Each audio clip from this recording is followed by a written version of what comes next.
India एक बहुत बड़ा देश है, लेकिन क्या आपको पता है इंडिया से भी बड़े साइज का ओजोन में होल हो रहा है। यानी वो असल में ब्राजील के साइज का होल इस बार ओजोन में देखा गया है, अंटार्कटिका के ऊपर। क्या है ओजोन, क्या है ये होल, क्या इसका इम्प्लीकेशन है और क्यों ये होता है, ये समझेंगे इस वीडियो में। वेलकम टू ज्ञान कोश और आइए डिस्कस करते हैं इस टॉपिक के बारे में। क्या है ये ओजोन होल? तो देखिए, मेरा आपसे एक सवाल है कि इनमें से किस एग्रीमेंट के द्वारा ओजोन लेयर को प्रोटेक्ट करने की बात की गई थी? मॉन्ट्रियल प्रोटोकॉल, लीमा प्रोटोकॉल या पेरिस एग्रीमेंट? इनमें से किसी एक एग्रीमेंट का मेन उद्देश्य यही था कि जो ओजोन डिप्लीटिंग सब्सटेंसेस है उन्हें रोका जाए। और ये एग्जांपल है जो ग्लोबली एक बहुत सक्सेसफुल ट्रीटी या एग्रीमेंट होने का। मुझे बताइए कौन सी एग्रीमेंट थी जो साइन हुई थी इन तीनों में? आपका आंसर कमेंट बॉक्स में जरूर लिखिए। By the end of the video आपको इसका जवाब मिल जाएगा। चलिए आगे बढ़ते हैं। ओजोन, आई होप आप समझते हैं, नहीं समझते तो अभी समझ जाएंगे। ये देखिए, धरती जो होती है ना, उसके आसपास कई सारी लेयर्स होती हैं, क्योंकि हमें जिस एटमॉस्फेयर में रहना है, जहाँ हवा है, गुरुत्वाकर्षण बल है, जहाँ साफ और बेहतर वायु है और सनलाइट अच्छी आती है, इसलिए अलग अलग लेयर्स उसको फिल्टर करते हुए हमारे लेवल तक लेके आती है। तो उस फिल्ट्रेशन के लिए कई लेयर्स होती हैं। सबसे बाहर होती है एक्सोस्फेयर, फिर thermosphere, mesosphere, stratosphere, troposphere.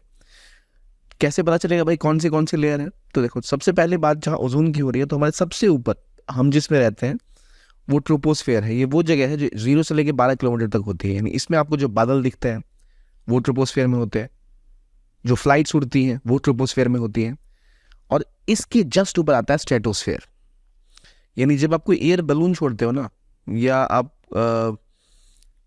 Flight आपकी ज़्यादा उड़ के जाती है बाहर, तो वो पहुंचती है रॉकेट वाली, तो वो स्ट्रेटोस्फेयर तक पहुंच जाती है। तो स्ट्रेटोस्फेयर और ट्रोपोस्फेयर के पहले बीच में एक लाइन आती है जो हम कहते हैं ओजोन लेयर। ओजोन लेयर असल में एक कहें तो गैस की परत है। O3 से हम ओजोन को सिंपल दिखाते हैं, O3। तो ये ओजोन की लेयर यहाँ पर होती है।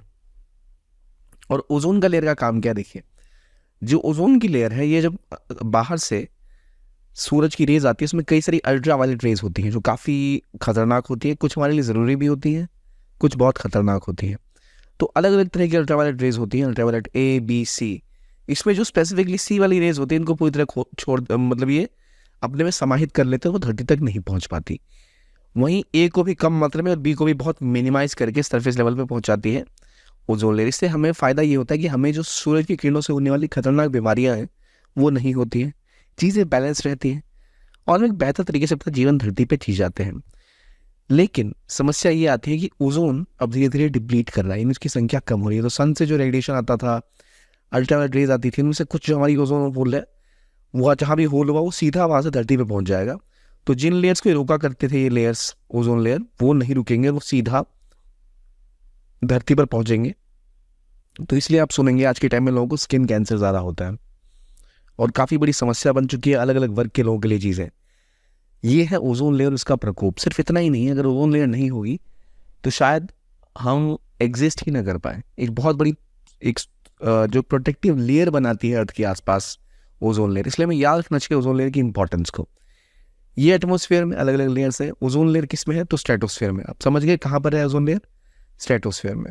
अब बात ये आती है कि ओजोन लेयर स्ट्रेटोस्फेयर में और ओजोन लेयर डिप्लीट कर रही है, यानी वो छोटी होती जा रही है, कमजोर होती जा रही है, उसमें गैप्स आने लग गए हैं। पहले भी ऐसा देखा गया था कि ओजोन लेयर बहुत ज़्यादा पतली हो गई थी, उसमें होल्स हो रहे थे। उससे बचाने के लिए ग्लोबल रूप से भी जागरूकता आई थी। लेकिन अभी जो समस्या आ रही है वो ये आ रही है कि अंटार्कटिका का रीजन आपको पता है। अंटार्कटिका के ऊपर असल में होता क्या है कि हर साल वहाँ पर एक ओजोन लेयर में होल दिखता है सितंबर और अक्टूबर के आसपास। ये इसीलिए होता है क्योंकि जो ये रीजन है, पोलर रीजन है, यहाँ पर पोलर वर्टेक्स भी होता है और एक तेज़ हवाएं बहती हैं। हवाओं की वजह से और वहाँ के जो प्राकृतिक वातावरण है, इसकी वजह से यहाँ पर अक्सर ओजोन जो है कुछ हद तक लेयर आउट हो जाता है, यानी बिल्कुल ही उसमें एक छिद्र सा हो जाता है। आमतौर पर देखा जाता था कि दिसंबर आते आते ये ओजोन की लेयर जो है नॉर्मलाइज हो जाती थी। लेकिन इस बार ऐसा हुआ है कि ये जो ओजोन की लेयर है, जो उसमें होल आपको दिख रहा है, ये इतना बड़ा है कि इसको देखकर ऐसा लग रहा है कि अगर ये ठीक से रिकवर नहीं हुआ तो बहुत बड़ा नुकसान हमें झेलना पड़ सकता है। और ये जो इस बार का ओजोन में लेयर में होल है, क्यों है, इसकी क्या वजह है, क्या कारण है? तो देखिए, कहा यह जा रहा है कि एक वॉल्केनिक इरप्शन हुआ था रिसेंटली 2022 के अंत में, उसमें बहुत सारा जो वाटर वेपर है वो यहाँ आकर समा गया और उसी की वजह से ओजोन लेयर में कुछ दिक्कतें आ गई और ये होल क्रिएट हो गया। लेकिन लोग ये भी मानते हैं कि शायद जब समय आएगा दिसंबर तो रिकवर कर जाएगा, लेकिन अभी जो स्थिति है वो बहुत भयावह है। और स्पेसिफिकली जिस तरह से CFC यानी क्लोरोफ्लोरोकार्बन्स, इसका उत्सर्जन धरती पे लोगों द्वारा किया गया, जो हम फ्रिज AC चलाते हैं उसमें से CFCs होती हैं, तो CFCs की वजह से काफ़ी ज़्यादा नुकसान हो रहा है इसको।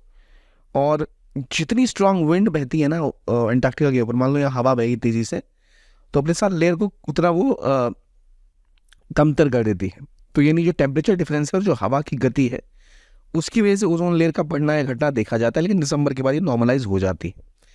इस बार समस्या ये है कि 2022 में एक टोंगोन में आया था, टोंगान वाटर वेपर वॉल्केनो इरप्शन हुआ था। इसकी वजह से बहुत सारा वाटर वेपर जो एटमॉस्फेयर में गया था और वो जाके साउथ के रीजन में जहाँ अंटार्कटिका वहाँ पहुंचा और उसने फिर इसको कमज़ोर कर दिया, इसलिए यहाँ पे आपको ऐसा होल दिख रहा है ये।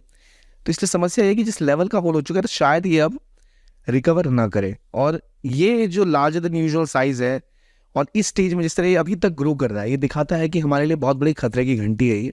और अगर हमने इसको जल्दी से जल्दी कंट्रोल नहीं किया तो तरह तरह की बीमारियां हमारे एरियाज में फैल सकती है। इसको रोकने के लिए हमें क्या करना पड़ेगा? हमें रेफ्रिजरेटर्स, हमारे जो एरोसोल टिन्स होते हैं उनसे अक्सर CFCs प्रोड्यूस होते हैं, उनको मैनेज करना पड़ेगा, उनको रोकना पड़ेगा। इससे पहले भी एक ट्वीटी हुई थी ओजोन लेयर को बचाने की, इसका क्या नाम है, कोई आइडिया है आपको? ODS को रोकने को लेके, ओजोन डिप्लीटिंग सब्सटेंस को रोकने को लेके हमने ऊपर क्वेश्चन में भी देखा था। ये क्या नाम था इसका?